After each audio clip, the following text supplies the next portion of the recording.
Baik, Assalamualaikum warahmatullahi wabarakatuh.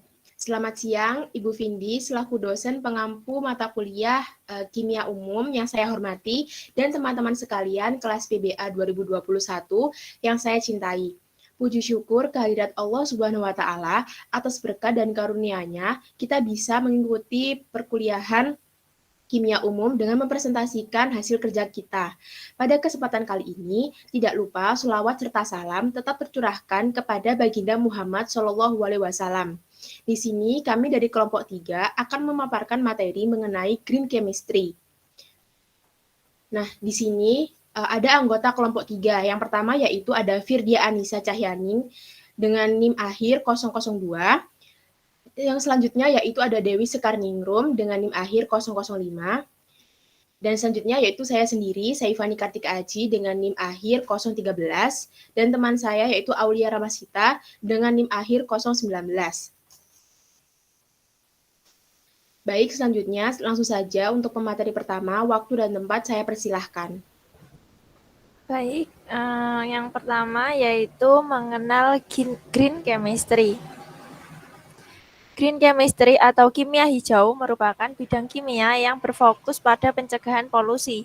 Pada awal 1990-an, green chemistry mulai dikenal sebagai secara global setelah Environmental Protection Agency atau API mengeluarkan Pollution Prevention Act yang merupakan kebijakan nasional untuk mencegah atau mengurangi polusi. Green chemistry merupakan pendekatan untuk mengatasi masalah lingkungan, baik itu dari segi bahan kimia yang dihasilkan, proses, ataupun tahapan reaksi yang digunakan. Konsep ini menegaskan tentang suatu metode yang didasarkan pada pengurangan, penggunaan, dan pembuatan bahan kimia berbahaya, baik dari sisi desain maupun proses. Bahaya dari bahan kimia yang berada dalam konsep green chemistry ini meliputi berbagai ancaman kesehatan manusia dan lingkungan, termasuk toksisitas, bahaya listrik, dan merupakan iklim global.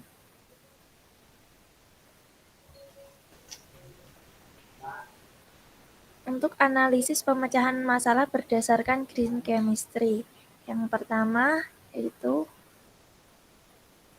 sampah plastik. Nah, pada tahun 2015, Indonesia menduduki peringkat nomor 2 penyumbang sampah plastik terbanyak. Hal ini berdampak buruk bagi semua makhluk hidup. Sampah plastik sulit terurai, hingga untuk diurai di tanah itu membutuhkan waktu tertimbun selama 200 hingga 400 tahun. Apabila sampah plastik dibakar akan mencemari udara, karena ketika plastik dibakar, maka bahan kimia menjadi racun yang akan menyebar ke udara, dan atmosfer akan terkontaminasi. Tentu saja permasalahan limbah plastik memberikan dampak yang buruk bagi lingkungan dan makhluk hidup yang ada di bumi. Oleh karena itu, green chemistry hadir untuk mengurangi dampak limbah plastik dan mencegah terjadinya pencemaran lingkungan. Berikut merupakan pemecahan masalah, yaitu contoh produk yang dapat digunakan untuk mengurangi pencemaran lingkungan. Yang pertama yaitu eco bag atau tote bag yang ramah lingkungan, berbahan kain, dan bisa digunakan berulang kali, jadi tidak sekali pakai. Selanjutnya ada alat makan atau sendok makan kayu. Hal ini mengurangi sampah plastik seperti sendok sekali pakai gitu. Jadi dengan menggunakan sendok makan kayu ini seperti alat-alat lainnya juga dapat membuat kita mengurangi penggunaan plastik. Yang selanjutnya yaitu sedotan stainless steel, yaitu sedotan yang berbahan stainless untuk mengurangi penggunaan sedotan plastik yang marak digunakan pada masyarakat umumnya. Selanjutnya yaitu bahaya limbah deterjen. Jika terakumulasi, penggunaan deterjen mengakibatkan banyaknya ikatan hidrokarbon yang bisa mematikan hingga tidak hanya biota air, tapi juga membuat air di selokan, sungai, maupun laut tercemar. Bahaya yang ditimbulkan dari penggunaan deterjen sangatlah merugikan, baik dibuang ke tanah maupun ke sungai. Kandungan dalam deterjen sendiri sangatlah berbahaya, yaitu mengandung banyak sekali bahan kimia seperti zat pewangi, pemutih, aksylbenzene sulfonat, noliponfenol etoslates, dan surfaktan dan fosfat. Semua zat kimia tersebut dapat mengancam keberlangsungan hidup.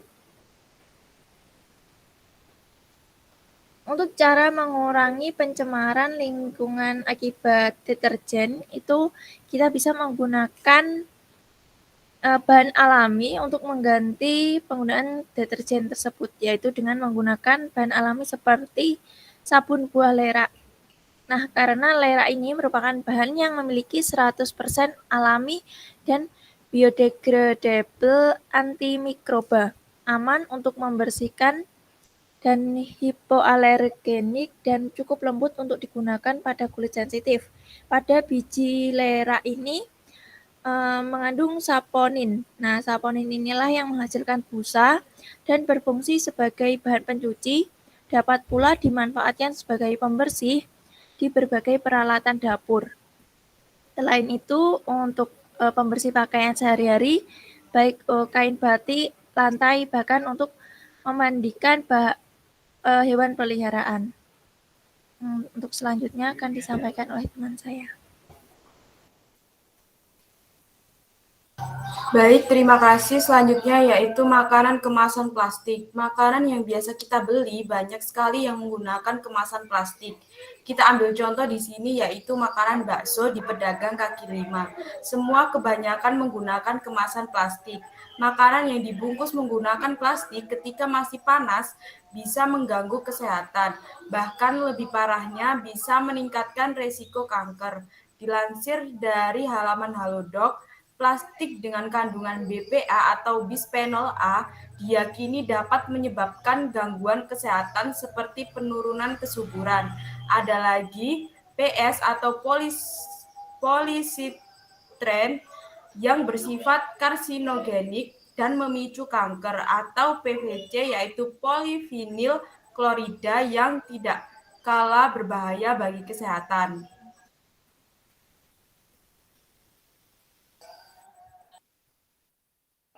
Cara mengurangi dan menghindari menggunakan kemasan plastik yaitu bisa menggunakan mangkok bakso dari penjual atau kita bawa mangkok sendiri.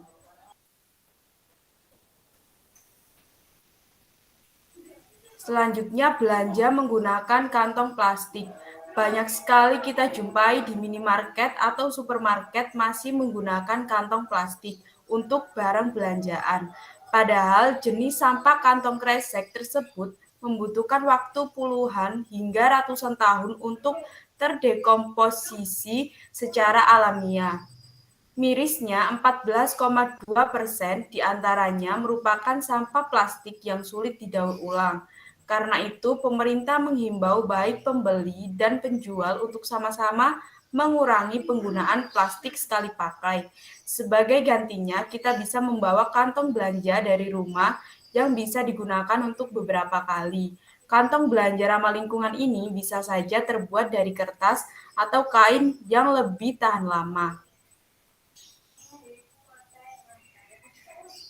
Cara mengurangi kantong plastik yaitu ada tas belanja kain yang bisa dipakai berulang kali atau tas belanja kertas untuk barang belanjaan yang tidak berat.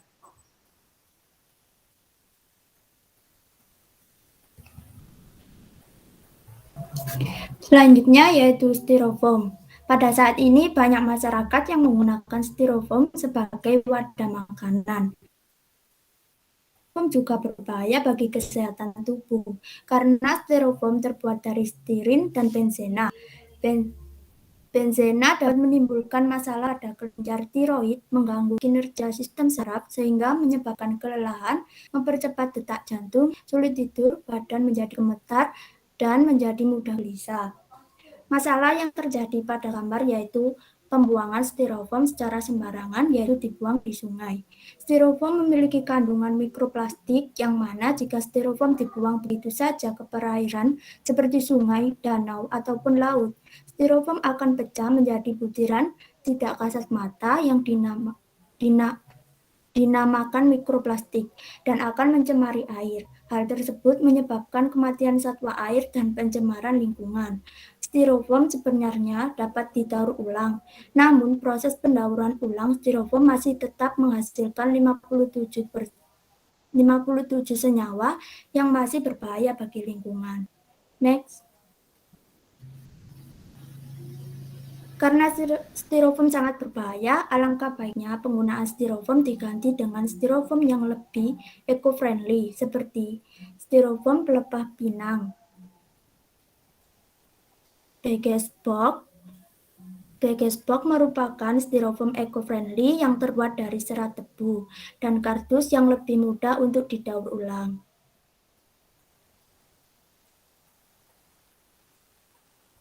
Kemudian, asap pabrik mencemari udara. Kemajuan industri di satu sisi meningkatkan perekonomian suatu negara, namun di sisi lain menimbulkan dampak buruk terhadap lingkungan. Salah satunya adalah timbulnya pencemaran udara oleh asap pabrik industri. Kandungan asap pabrik suatu industri seperti gas karbon dioksida, karbon monoksida, sulfur oksida, dan partikulat polutan lainnya menyebabkan degradasi lingkungan yang memicu terjadinya hujan asam, global warming, dan penyakit bawaan udara seperti emfisema, bronkitis, bahkan kanker kulit apabila tidak dilakukan pengendalian pencemaran udara oleh asap pabrik dengan baik.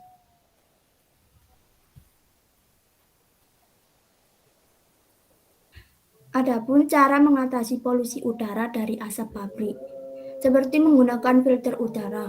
Filter udara yang dimaksudkan untuk menangkap abu atau partikel kotor yang keluar dari cerobong atau stak agar tidak ikut terlepas ke lingkungan, sehingga udara bersih saja yang keluar dari cerobong.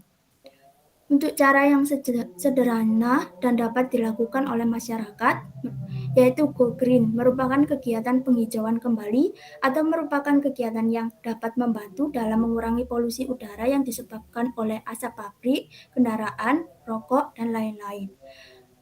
Pohon akan membantu membersihkan udara dengan cara menyerap polutan-polutan seperti karbon dioksida yang kemudian akan diubah menjadi oksigen.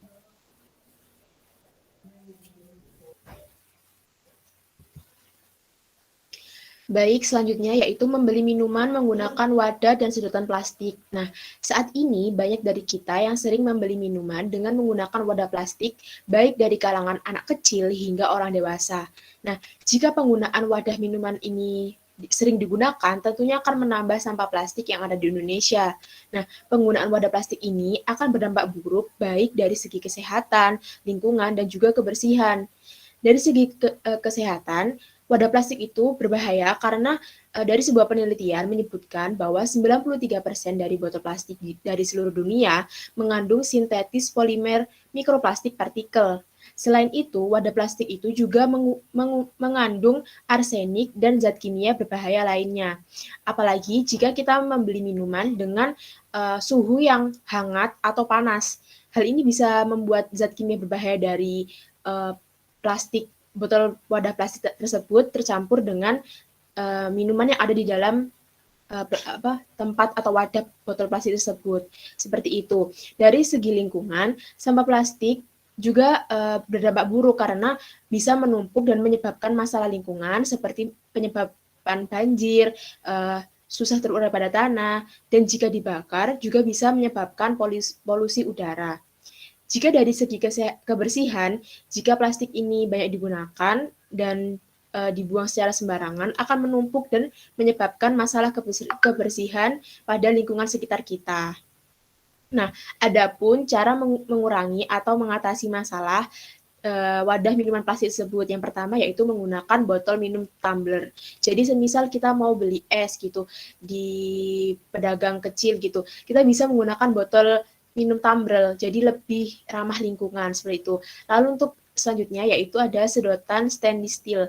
Ini bisa kita gunakan agar kita tidak menggunakan sedotan plastik yang sekali buang gitu. Jadi lebih ramah lingkungan dan bisa digunakan secara terus-menerus.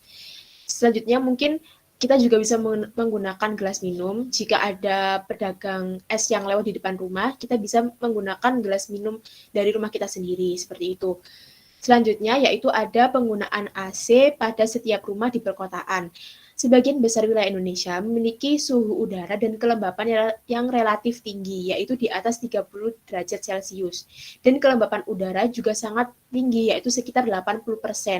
Nah, suhu yang tinggi ini menyebabkan peningkatan penggunaan pendingin ruangan atau air conditioner di rumah masyarakat, khususnya di perkotaan. Nah, AC ini merupakan suatu alat yang dapat mendinginkan dan menyejukkan udara di dalam ruangan yang tertutup.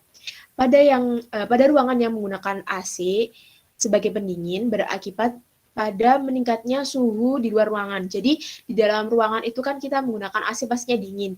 Akan tetapi jika di luar ruangan, suhu di luar ruangan tuh akan menjadi meningkat dan lebih panas seperti itu. Nah, penggunaan AC memiliki dampak yang buruk, baik dari segi lingkungan maupun kesehatan. Penggunaan AC dapat memberikan efek negatif pada lingkungan yang diakibatkan oleh freon. Jadi, dampak negatif dengan lingkungan itu dari AC itu freon, karena freon ini merupakan nama bahan kimia, yaitu klorofluorokarbon atau yang disingkat dengan CFC. Nah, freon ini tuh dapat mempengaruhi pemanasan global. Jadi ini merupakan salah satu dampak buruk AC untuk lingkungan sekitar kita karena menghasilkan freon seperti itu dan mempengaruhi pemanasan global. Karena pada saat ini dilepaskan udara, maka akan merubah lapisan ozon dan bahkan bisa menyebabkan menipisnya lapisan ozon yang ada di bumi. Dan ini bisa berbahaya untuk makhluk hidup. Seperti itu. Serta juga bisa menyerap radiasi ultraviolet dari matahari yang tinggi untuk sampai ke bumi gitu. Jadi ini sangat berbahaya sekali jika kita di setiap rumah itu menggunakan AC. Seperti itu. Selanjutnya, untuk bahaya dari segi kesehatan, freon ini dapat menimbulkan gejala keracunan pada manusia akibat menghirup dari gas tersebut, seperti itu. Efeknya itu biasanya seperti pembengkakan tenggorokan, sulit bernafas, bahkan juga bisa menyebabkan penyakit jantung ataupun kematian jika terlalu dingin atau tidak kuat dengan suhu dingin yang ada di ruangan tersebut, seperti itu. Nah, cara atau cara atau seperti mengatasi penggunaan AC ini, yaitu kita bisa menggunakan kipas angin yang lebih yang lebih ramah lingkungan gitu. Jadi kita tidak usah menggunakan AC jika di saat musim hujan atau di daerah yang dingin. Jadi kita bisa menggunakan kipas angin saja seperti itu. Lalu bisa memasang tanaman di dalam ruangan ber-AC agar zat atau gas yang beracun tadi itu bisa terserap oleh tanaman yang ada di ruangan tersebut. Setelah itu bisa juga kita membuka ventilasi udara agar udara yang ada di dalam ruangan itu tidak mengandung gas-gas yang berbahaya tersebut gitu. Jadi bisa keluar dari jendela seperti itu.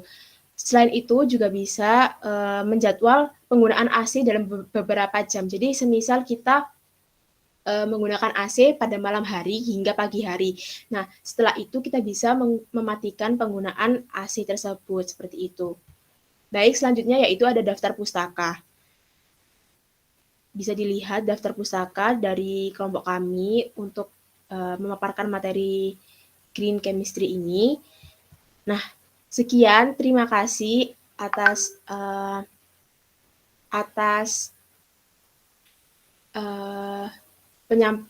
terima kasih untuk teman-teman yang sudah menyimak penyampaian materi dari kelompok kami.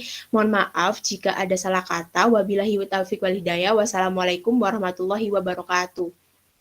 Waalaikumsalam warahmatullahi wabarakatuh. Terima kasih.